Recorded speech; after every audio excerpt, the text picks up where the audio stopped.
मित्रांनो, आज गेलो हजारो वर्ष जुना असलेल्या एका प्राचीन मंदिरात तिथली सगळी माहिती जाणून घेण्यासाठी व्लॉग शेवटपर्यंत बघा।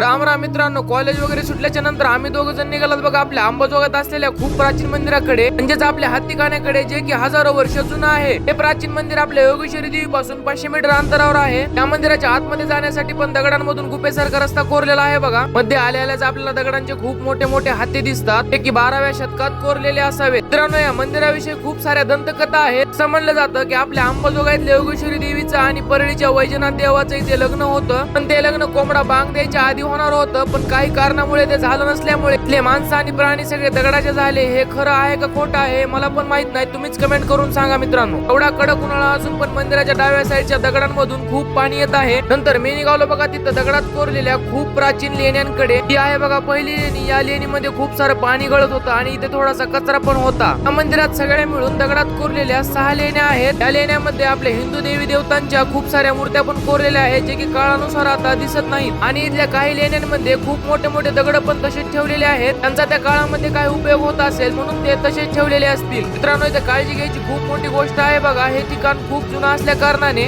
ते लांबून लांबून लोक येतात, त्या कारणाने आपल्याला हे ठिकाण स्वच्छ ठेवण्याची गरज आहे। ते खूप सारा कचरा आहे आणि लोकांनी गुटख्याच्या पुड्या वगैरे खाऊन इथेच टाकलेले आहेत। ते थोडंसं लोकांनी ध्यानात धरून इथे थोडी स्वच्छता ठेवली पाहिजे। या मंदिराला प्रामुख्याने या 3 नावाने ओळखले जाते: हत्तीखाना, जोगाईचा मंडप आणि शिवलेणी। हे 3 नाव असून 1060च्या दशकातील परमार वंशातील राजा उदयादित्य यांच्या कारकिर्दीत झाले। येथून असं पण म्हणतात की 25 किलोमीटर लांब असलेल्या आपल्या 12 ज्योतिर्लिंगांपैकी एक ज्योतिर्लिंग म्हणजेच आपल्या वैजनाथाच्या मंदिराच्या आसपास एक मोठी गुफा निघते। तर मित्रांनो, तुम्हाला या मंदिराचा इतिहास कसा वाटतो कमेंट करून नक्कीच सांगा आणि या मोठ्या ऐतिहासिक ठिकाणाला तुम्ही नक्की भेट द्या, कारण इथे बघण्यासाठी तुम्हाला खूप साऱ्या प्राचीन गोष्टी आहेत। मंदिर वगैरे बघणं झाल्याच्या नंतर आम्ही निघालो बघा घराकडे। थोडीशी भूक वगैरे लागली होती म्हणून मित्र म्हणला वडापाव खाऊ। तर मित्रांनो, तुम्हाला आजचा ब्लॉग कसा वाटला कमेंट करून नक्कीच सांगा आणि फॉलो करायला विसरू नका। जय श्रीराम।